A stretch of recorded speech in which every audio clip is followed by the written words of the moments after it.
तो इंडिया में कोल्डप्ले का शो, कोल्डप्ले का कॉन्सर्ट अनाउंस होता है और 1 करोड़ से भी ज्यादा इंडियंस अपना लैपटॉप, अपना फोन, पड़ोसी का फोन, उसका लैपटॉप सब लेके बैठ जाते हैं टिकट्स बुक करने और सिर्फ कुछ ही मिनट्स में सारी टिकट सोल्ड आउट भी हो जाती है। और सिर्फ इतना ही नहीं, 99.9% लोगों को उसमें से एक भी टिकट नहीं मिलता है। उसके बाद लोग ब्लैक में 1, 2, 4, 5, 8, 10 लाख रुपए खर्च करके वो टिकट्स खरीदते हैं। सुनने के लिए ये सब अजीब लगता है, पागलपन लगता है। तो मेरा सवाल ये है कि कोल्डप्ले कॉन्सर्ट के पीछे लोग इतना पागल क्यों हो रहे हैं? Is it even worth it या सिर्फ एक हाइप बन चुकी है? वही सॉन्ग्स, वही म्यूजिक तुम अपने घर में बैठ के अपने हेडफोन्स डाल के अपने बेड पे आराम से सो के सुन सकते हो, लेकिन लोगों को जाना है कॉन्सर्ट में।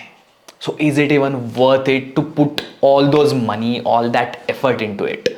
और इसी का जवाब हम लोग जानने की कोशिश करेंगे ये वीडियो में। So please watch till the end. Okay, so सबसे पहले जिन लोगों को पता नहीं है कि कोल्डप्ले क्या है, Coldplay is a famous international UK based यानी इंग्लैंड बेस्ड बैंड जो लगभग 20-25 साल से म्यूजिक बना रहा है। मुझे कोल्डप्ले के बारे में सबसे पता चला था उनका एक सॉन्ग है कॉल्ड येलो, बहुत ही फेमस सॉन्ग है, बहुत ही ब्यूटीफुल सॉन्ग है।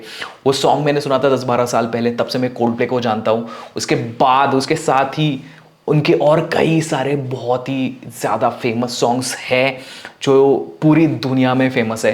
तो कोल्डप्ले का एक बहुत बड़ा फैन बेस ऑलरेडी पूरी दुनिया में बनाया है वो लोगों ने पिछले 20-25 साल मेहनत करके। ऐसा तो है नहीं कि बस कोल्डप्ले अभी 2-4 साल में ही कुछ उनकी हाइप बन चुकी है, ऐसा नहीं है। काफ़ी सालों से वो लोग मेहनत कर रहे हैं, काफ़ी सालों से म्यूज़िक बना रहे हैं और बहुत अच्छा म्यूज़िक बना रहे हैं। तो उनका एक फैन बेस ऑलरेडी पूरी दुनिया में बन चुका है। अब when it comes to their concert, their show, कुछ चीज़ें हैं उनके कॉन्सर्ट के बारे में जो उनके कॉन्सर्ट को एक यूनिक एक्सपीरियंस बनाती है, अलग एक्सपीरियंस बनाती है। एक्चुअली हमारे यहाँ पे ऑलरेडी भी काफ़ी सारे इंटरनेशनल पॉप आर्टिस्ट के, काफ़ी सारे सिंगर्स के शोज ऑलरेडी हो चुके हैं। मैं खुद कुछ 10 साल पहले एनरिके इग्लेशियास, आपको शायद नाम सुना होगा आपने, उस एक काफ़ी फेमस स्पेनिश सिंगर है, बट वो सॉन्ग्स उसके काफ़ी सारे इंग्लिश में ही आते थे। वो जब हम लोग कॉलेज में थे वो टाइम पे काफ़ी फेमस हुआ करता था। उसका शो देखने मैं मुंबई गया था और 8,000 की टिकट मुझे वो टाइम पे पड़ी थी। और मेरा उस शो का एक्सपीरियंस इतना ज़्यादा अच्छा नहीं था क्योंकि 8,000 स्पेंड करने के बाद, वो भी वो टाइम पे, मुझे काफ़ी पीछे की सीट मिली थी। वो आर्टिस्ट तो ऐसे दिख भी नहीं रहा था, उन्होंने सिर्फ ऐसी LED स्क्रीन्स लगा रखी थी ताकि भाई कुछ जो लोग दूर बैठे उनको तो कुछ एक आर्टिस्ट थोड़ा सा दिखे कि वो स्टेज पे परफॉर्म कर रहा है, लेकिन वो बहुत ही दूर होता है, आपको वो दिखता भी नहीं है। सेम इंसिडेंस हुआ था बीच में जब जस्टिन, कुछ साल पहले, 4-5 साल पहले शायद, जस्टिन बीबर का शो था। वो टाइम पे भी लोगों ने उसको बहुत ज़्यादा क्रिटिसाइज किया था। पहले तो बोलते थे कि यार वो जस्टिन बीबर प्रॉपर गाना गा भी नहीं रहा था, सिर्फ लिप सिंक कर रहा था, यानी म्यूजिक चल रहा था और ऑलरेडी जो उसके रिकॉर्डेड सॉन्ग्स चल रहे थे और वो सॉन्ग्स पे ही वो लिप सिंकिंग कर रहा था। तुम इतने पैसे खर्च करके, इतनी मेहनत करके, इतने ट्रैफिक में, इतने भीड़ में तुम लोग वहां पे जाओ और उसके बाद अगर तुम्हें ऐसा एक्सपीरियंस मिले तो ऑफकोर्स तुम डिसअपॉइंट होके ही वापस लौटोगे। बट कोल्डप्ले का जितना मैंने सुना है, मैंने कोल्डप्ले का कोई कॉन्सर्ट अटेंड तो नहीं किया है, बट जितना मैंने सुना है उससे ये तो है डेफिनेटली कि उनका एक ओवरऑल जो जिस तरह का कॉन्सर्ट में एक एक्सपीरियंस देने की कोशिश करते हैं लोगों को, वो थोड़ा सा एक अलग होता है, यूनिक होता है। सो द फर्स्ट थिंग जो उनके कॉन्सर्ट को एक यूनिक हटके बनाती है, that is their stage design. एक डैजलिंग, एक स्ट्रेटेजिक स्टेज डिजाइन किया जाता है कोल्डप्ले कॉन्सर्ट में, जहां पे उनके जो टीम मेंबर्स है, उनका जो मेन लीड सिंगर है जिसका नाम है क्रिस मार्टिन, ऑफकोर्स कुछ लोगों को शायद आप में से पता होगा, उसको एक चांस मिलता है to get as close as possible to the fans, ताकि एक बीच में एक प्लेटफॉर्म जैसा बनाया जाता है ताकि वो एक डिस्टेंस कवर कर सके, ताकि जो लोग दूर बैठे उनके भी वो पास जा सके। और जब आपका एक पॉपुलर आर्टिस्ट आपके सामने आ जाता है तो ऑफकोर्स आप उसको जब पास से देखते हो तो ऑफकोर्स पब्लिक तो पागल होने ही वाली है। इतना फेमस, हमारे यहाँ पे कोई बॉलीवुड एक्टर दिख जाए या फिर कोई क्रिकेटर दिख जाए तो ऑफकोर्स जैसे लोग पागल हो जाते हैं उनके पीछे, वैसे दिस इज, और ये Chris Martin, he is very famous, this is very popular international band. तो अगर सामने दिख जाए तो ऑफकोर्स लोग पागल होने वाले।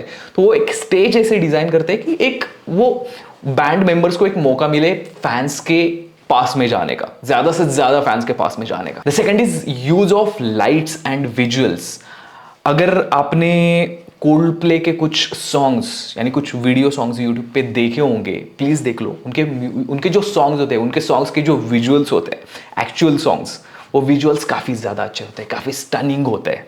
मैंने कोल्ड प्ले के कुछ सॉन्ग्स है जैसे अप एंड अप, उसकी वो इतना लाइक इनक्रेडिबली क्रिएटिव सॉन्ग है। अगर आप लोग यूट्यूब पे जाके देखोगे, just search up and up cold play and you will find that song. अभी मत जाओ, अभी ये वीडियो देखो फिर बाद में देखो। तो वो सॉन्ग जो है वो आप देखोगे तो उसकी क्रिएटिविटी आप देखोगे तो पागल हो जाओगे, आपके जहन में, आपके दिमाग में बैठ जाएगा वो सॉन्ग, उसको आप भूल नहीं पाओगे। इतनी बढ़िया क्रिएटिविटी है वो सॉन्ग में। और एक सॉन्ग है उनका द साइंटिस्ट करके, जिसमें क्रिस मार्टिन ने वो सॉन्ग पूरा रिवर्स में शूट किया है। पूरा का पूरा सॉन्ग स्टार्ट से लेके एंड तक नहीं जाता, वो एंड से लेके स्टार्ट तक जाता है, पूरा उल्टा शूट किया हुआ है वो लोगों ने। And there is one more song called hymn for the weekend, जो इंडिया में शूट हुआ है, इंडिया में स्लम में शूट हुआ है, आई गेस मुंबई के स्लम में शूट हुआ है वो सॉन्ग।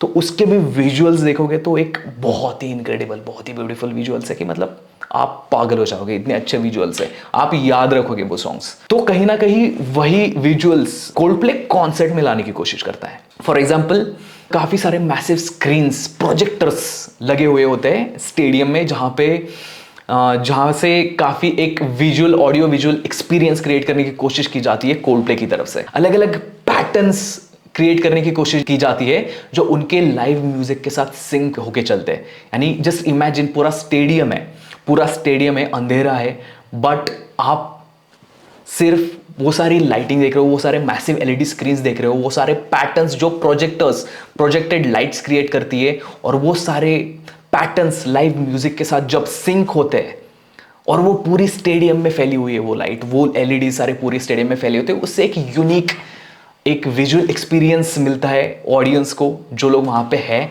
और and their stand out feature is their xylobands, उसे आई गेस क्या कहते हैं, जाइलो बैंड्स कहते हैं। यानी एक रिस्ट वॉच होती है जो हर एक ऑडियंस को अपने हाथ में पहनने के लिए दी जाती है, और उसमें जो लाइट होती है वो भी लाइव म्यूजिक के साथ सिंक होती है।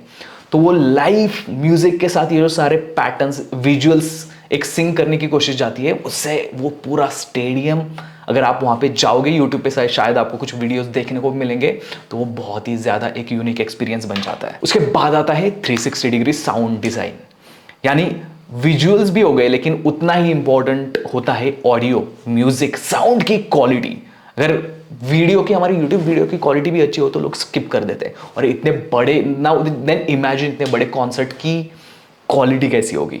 Of course it is going to be the best in the world. So पूरे स्टेडियम में साउंड सिस्टम ऐसे क्रिएट किया जाता है जहां पे आप स्टेडियम के किसी भी कोने में बैठे हो, it creates a 360 degree sound field around you. यानी आप कहीं पे भी हो, आपको साउंड की क्वालिटी उतनी ही अच्छी, उतना आप साउंड का एक्सपीरियंस आपका उतना ही अच्छा होगा। It gives you a supersonic audio visual experience to the fans. And another reason is social joy. Basically हम लोग सोशल क्रीचर्स है।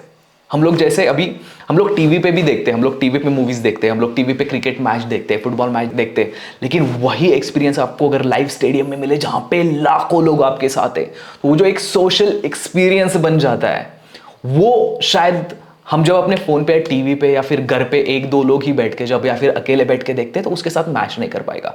वो जो social feel, social joy, social experience आता है to be present in that moment, वो एक अलग यूनिक एक्सपीरियंस आपको देता है, वो शायद आपको और कहीं नहीं मिलेगा, अनलेस अनटिल कि वो सेम बैंड वापस आके वहीं पे परफॉर्म करे। मैंने अपने लाइफ में बहुत कम कॉन्सर्ट्स अटेंड किए हुए, हार्डली मैंने 2 कॉन्सर्ट्स, मतलब पॉपुलर इंटरनेशनल पॉप आर्टिस्ट जो है उनके बहुत ही कम कॉन्सर्ट्स मैंने वैसे अटेंड किए। मैंने म्यूजिक फेस्ट अटेंड किए जितने भी किए, लेकिन वहाँ पे जो एक्सपीरियंस था, मैं आर्टिस्ट को जानता भी नहीं था, लेकिन फिर भी मुझे बहुत अच्छा लगा। बहुत ही ज़्यादा एक यूनिक कूल एक्सपीरियंस होता है। It gives you a way out of your daily life कि चलो एक कुछ यूनिक एक्सपीरियंस आपको मिल रहा है, कि मतलब otherwise you are just living your daily life, daily day to day life every single time.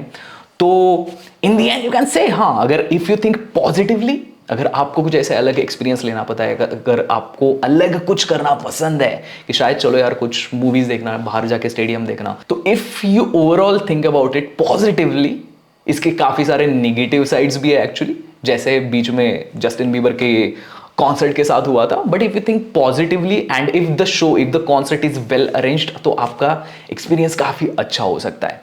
So can say कि हाँ चलो इस तरह का कॉन्सर्ट अटेंड करना, आई एम नॉट श्योर कि 1 2 4 5 लाख रुपए खरीदना कि is it worth it, I am not sure.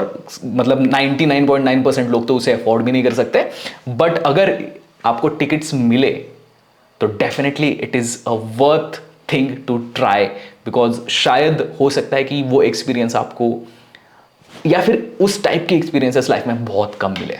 So what do you think, let me know in the comments कि क्या आपने tickets, are you one of those 1 crore people जिन्होंने कोशिश की थी टिकट्स खरीदने के, या फिर आपको नहीं लगता, इट्स नॉट, यू थिंक कि ये यार ये पागलपन है, मतलब ये सिर्फ एक हाइप बन चुकी है कुछ दिनों के लिए। कोई भी इंटरनेशनल पॉप स्टार आता है तो बस सोशल मीडिया की वजह से लोग उसको इतना अटेंशन दे देते हैं कि like fear of missing out create हो जाता है, और उसी वजह से ये सारी ऐसी चीज़ें होती हैं, and it's not worth it.